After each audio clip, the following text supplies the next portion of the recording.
Capítulo 18 – Liberdade da justificação. A única coisa que a liberdade leva embora são minhas desculpas.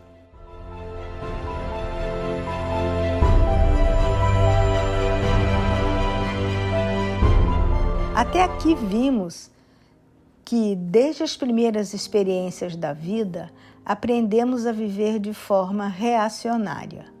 Nosso comportamento se torna uma reação ao mundo que nos rodeia. Às vezes, essas reações são até verdadeiras, baseadas na realidade, mas geralmente são frutos de nossos julgamentos. Viver de forma reacionária, independentemente da razão, tira-nos do controle, no sentido de não termos mais a responsabilidade. Em outras palavras, nosso comportamento já não é mais baseado em nossas escolhas, mas nas ações dos outros. Quando nossas ações são baseadas nas ações ou decisões de outras pessoas, ou quando são baseadas nas atitudes dos outros, estamos sem controle. Não só estamos sem, como outra pessoa assume o controle. Esse tipo de vida torna impossível que Jesus seja o Senhor dela. Ele não tem o senhorio onde não governa, e não governará se não for o único a quem responder. Em 1 João 4,8, lemos: aquele que não ama não conhece a Deus, pois Deus é amor. Isso não significa que a pessoa não está salva. O verso não diz que a pessoa nunca conheceu a Deus, mas que no momento ela não está experimentando Deus. As pessoas respondem às experiências atuais. A única maneira de encontrar libertação dos julgamentos é experimentando a mesma liberdade que vem de Deus. Deus oferece liberdade. A recusa em aceitarmos o amor incondicional de Deus impede-nos que nos libertemos dos julgamentos. O amor de Deus o liberta de ficar no controle. Sabemos que o medo tem que ver com julgamento. A Bíblia, na linguagem de hoje, fala do medo do julgamento muito claramente. No amor não existe medo. Antes, o perfeito amor lança fora o medo. Ora, o medo produz tormento. Logo, aquele que teme não é aperfeiçoado no amor. 1 João 4,18. Acreditar e, a partir daí, experimentar esse amor, coloca-nos numa posição em que não mais reagimos às pessoas, mas continuamente respondemos ao amor e à liberdade de Deus. Em sessões de aconselhamento em todo o mundo, ouvimos diariamente pessoas dizerem: fiz isso por causa do que ela fez. Somente faço isso quando ela faz aquilo. Qualquer homem faria o mesmo se sua esposa fizesse o que ela fez. As pessoas, na verdade, olham nos olhos, fazem esse tipo de afirmação e pensam que são normais porque é assim que a maioria vive. Bem, adivinhe, não faz diferença se todos no mundo estão fazendo isso. Ainda estaremos fora de controle ao reagirmos aos outros. Uma intrínseca parte da vida reacionária é necessária para a autojustificação. Pelo fato de nossos pais sempre terem nos perguntado: por que você fez isso? Nós desenvolvemos um conceito que diz: se eu tenho uma boa razão, minhas ações são justificáveis. Mesmo nossos sistemas legais têm desempenhado esse papel. Se tivermos uma boa razão, podemos justificar qualquer crime. Tudo em nossa sociedade tem se tornado relativo ao julgamento da sociedade. O mundo todo está fora de controle por causa da insistente alegação das pessoas de que elas têm o direito de julgar. O julgamento desempenha um papel maior em nossa vida reacionária. Por não termos o sentido de Deus em nós, não nos sentimos livres para agir dentro dos princípios divinos. Em vez disso, solicitamos a aceitação de uma sociedade pervertida para que nos tornemos controlados por seus julgamentos. Nosso sentimento de autoestima vem das pessoas que convivem conosco no mesmo ambiente, em vez de vir de Deus que nos criou. Assim, para manter a aprovação dos outros, sentimos que somos forçados a julgar continuamente as pessoas que nos rodeiam, pois esses julgamentos tornam justificáveis nossas ações. Bem ou mal, ainda assim é julgamento. Ao contrário da opinião popular, nós não temos o direito de julgar nem para o bem, nem para o mal. Algumas pessoas acham que julgar somente é errado se nos levar a um ponto de vista negativo. Isso não é verdade. Devemos entender que é tão destrutivo e errado julgarmos alguém bom quanto julgarmos alguém mau. Sempre ouvimos as pessoas dizerem: ela tem um bom coração. Não conhecemos o coração de ninguém, somente Deus conhece o coração das pessoas. As pessoas acham que um comentário assim é um elogio, mas de fato é um julgamento. Como esses bons julgamentos provocam situações negativas? Vamos ver um exemplo. Suponhamos que vamos fazer negócio com uma pessoa com quem tomamos decisões com base em nossos julgamentos. Poderíamos acabar perdendo dinheiro ou caindo em uma situação financeira desesperadora, tudo porque fizemos um bom julgamento. A Bíblia diz: pelos seus frutos os conhecereis. Colhem-se, porventura, uvas dos espinheiros ou figos dos abrolhos? Mateus 7,16. Tudo o que realmente podemos saber sobre os outros é seu retrospecto. Tudo mais é julgamento. O mundo cristão está cheio de gente que já perdeu fortunas porque julgou que algumas pessoas eram boas ou confiáveis, independentemente de seu retrospecto. Deveríamos todos aprender a ouvir e seguir a liderança do Espírito Santo. Muito frequentemente, no entanto, isso se torna uma desculpa espiritual para o julgamento.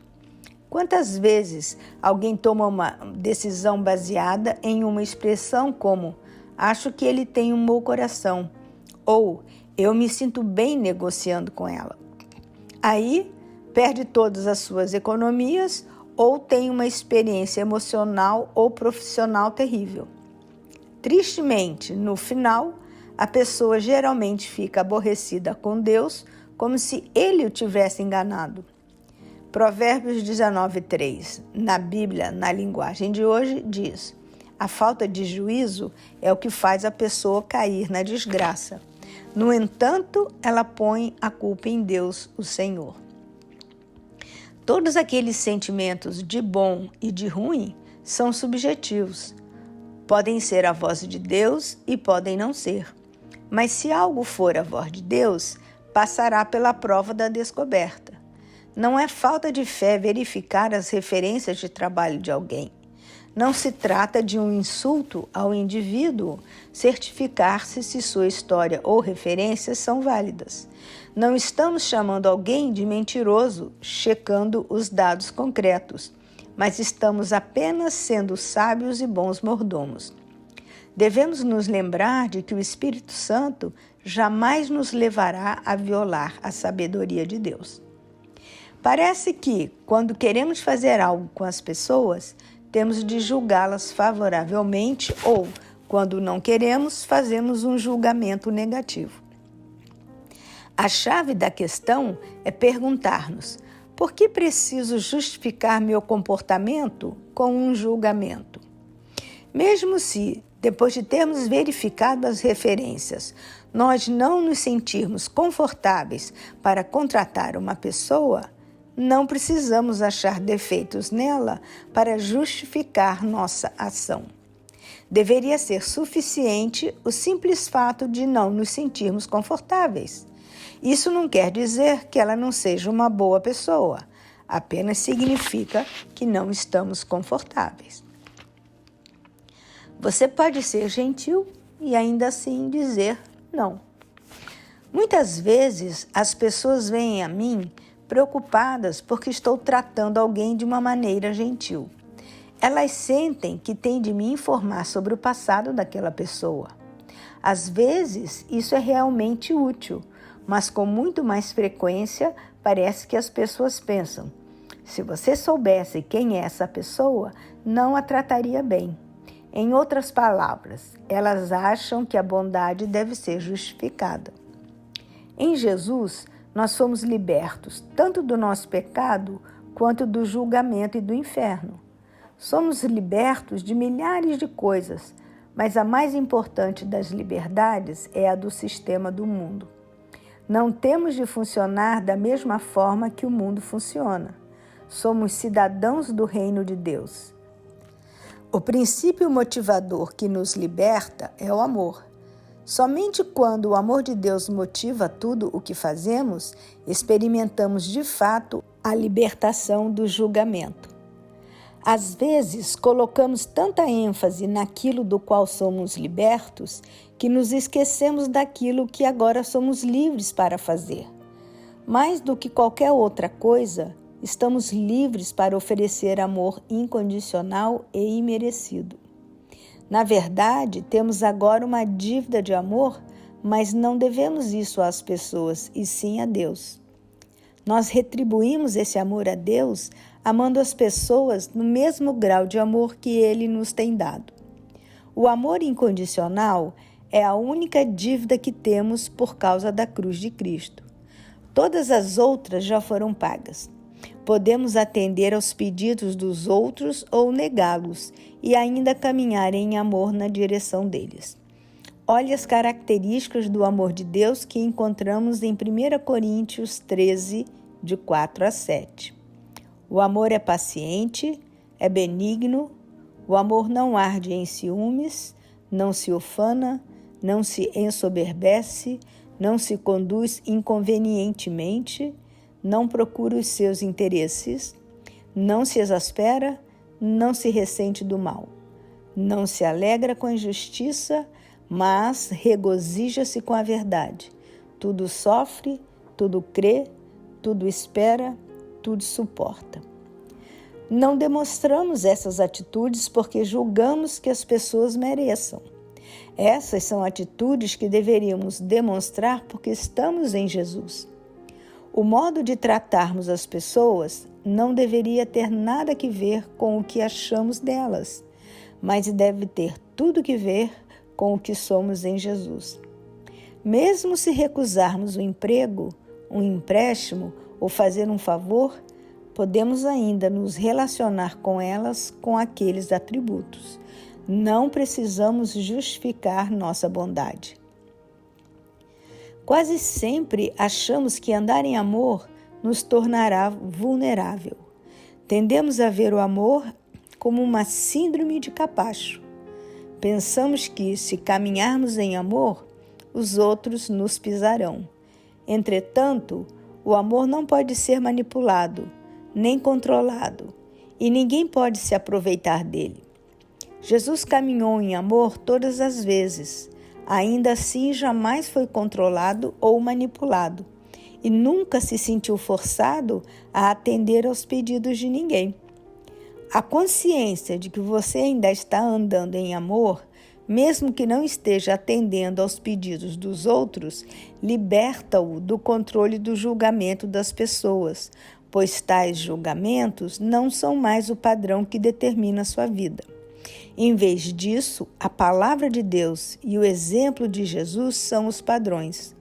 Quando você está livre da necessidade de justificar suas ações através dos julgamentos dos outros, você está livre para dizer não da forma mais bondosa e não precisa mais de desculpa.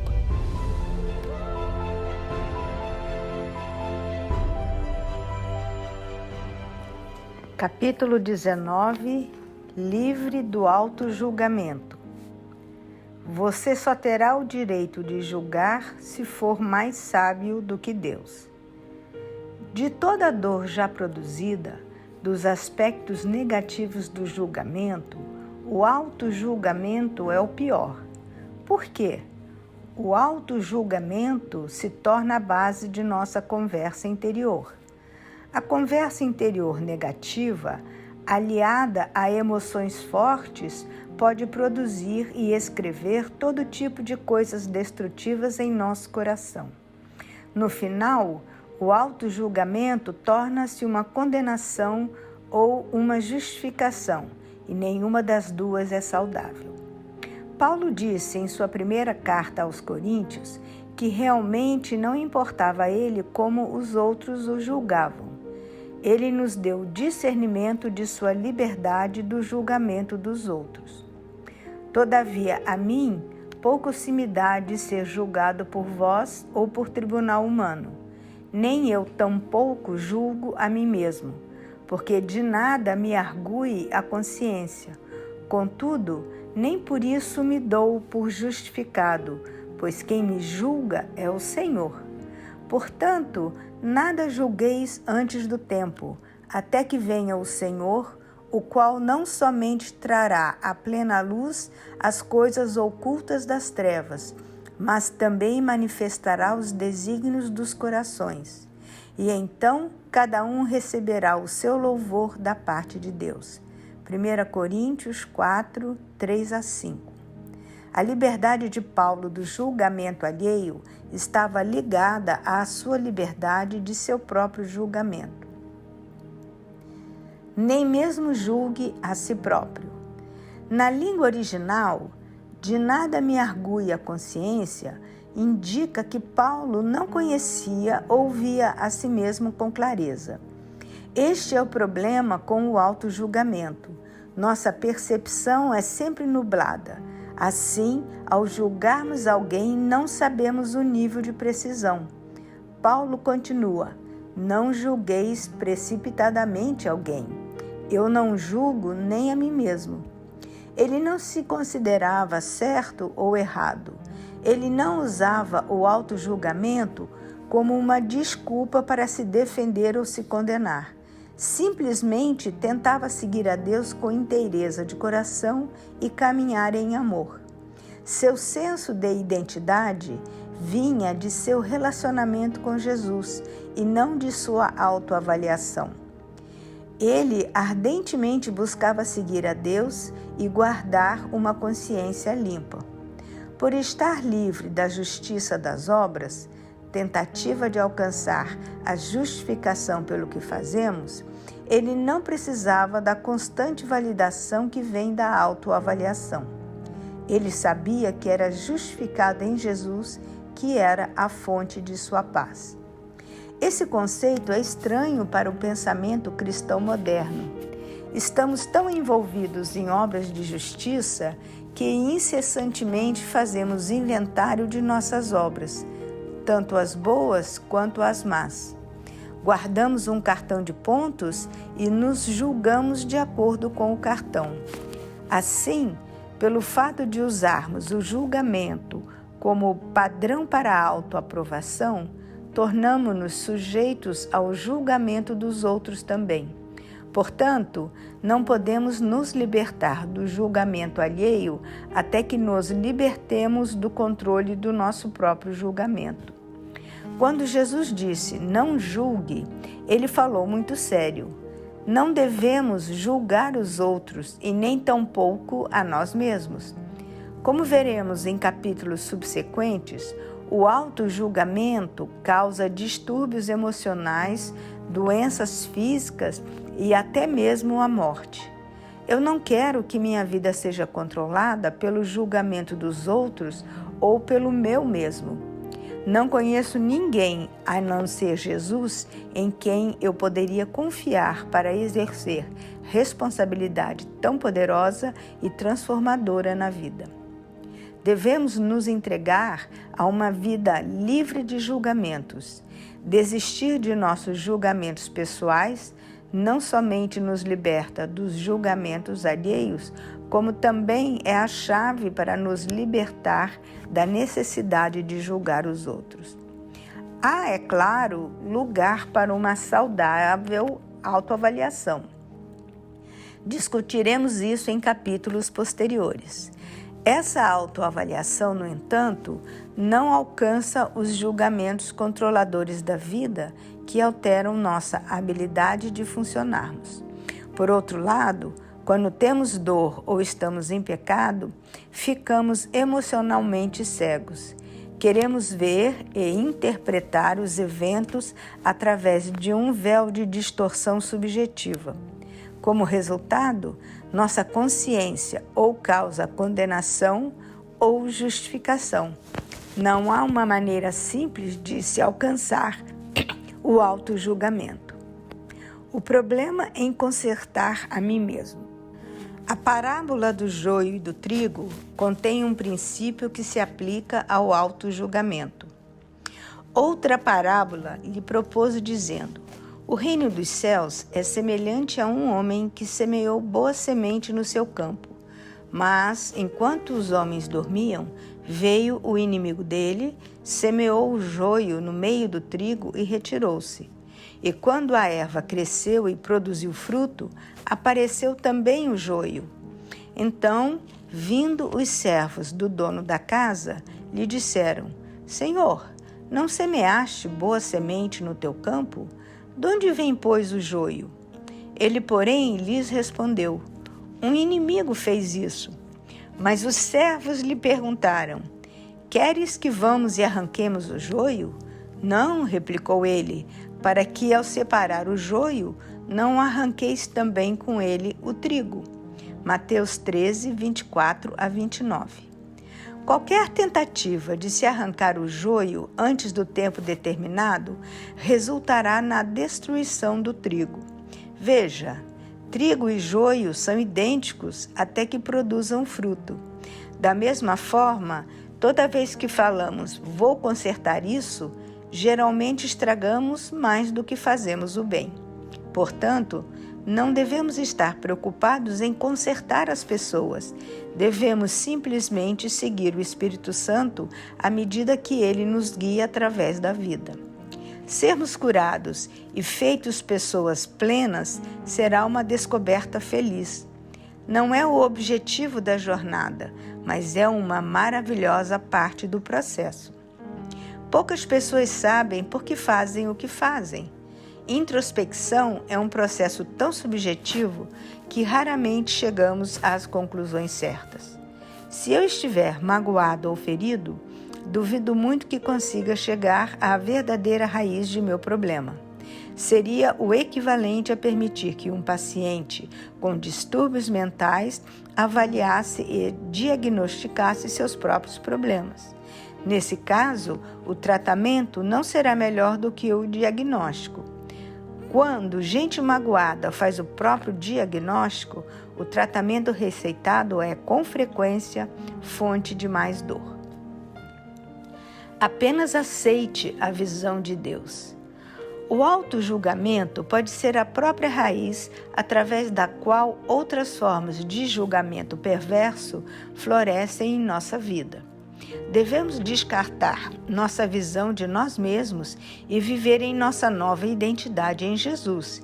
E, a partir daí, libertar-nos do julgamento de culpa dos outros, como também dos julgamentos enganosos de nosso coração. Devemos aceitar a visão e opinião de Deus sobre nós e rejeitar as outras. Qualquer outra visão de qualquer outra fonte produzirá um distúrbio e dor. Deus diz que somos amados, justificados, aceitos e ungidos. Em mais de 100 vezes no Novo Testamento, Deus nos revela nossa identidade. Por exemplo, Romanos 6,11 diz: assim também vós considerai-vos mortos para o pecado, mas vivos para Deus em Cristo Jesus. Por que devemos nos considerar dessa forma? Simples. É assim que Deus nos vê. Sim, mas tenho todo tipo de problema. Isso não pode ser verdade com relação a mim. Se você não considera a opinião de Deus verdadeira, jamais experimentará sua versão da realidade. Você experimentará somente o que julgar ser verdadeiro. Quando considerar esse verso real, você se libertará de todos os outros julgamentos relacionados a isso, inclusive do seu próprio. O único julgamento que você precisa aceitar agora é o de Deus. Seu velho homem, com sua natureza pecaminosa, já foi julgado, condenado e crucificado com Cristo. Seu novo homem ressuscitou na justiça de Cristo. Você é nova criatura. Portanto, deve aceitar o julgamento de Deus e viver sob ele. Ser controlado por outro julgamento é usurpar o senhorio de Jesus em sua vida. Deus o julga para que você seja livre das penalidades e efeitos do pecado. Ele julga que você já está justificado em Jesus, portanto, qualificado para tudo o que ele prometeu àqueles que nele crescem. Você vai abrir mão de sua visão pela visão dele? Mudará seu julgamento pelo julgamento dele? Comece hoje. Nunca diga a você ou sobre você o que não seja coerente com o que Deus diz a seu respeito em Jesus.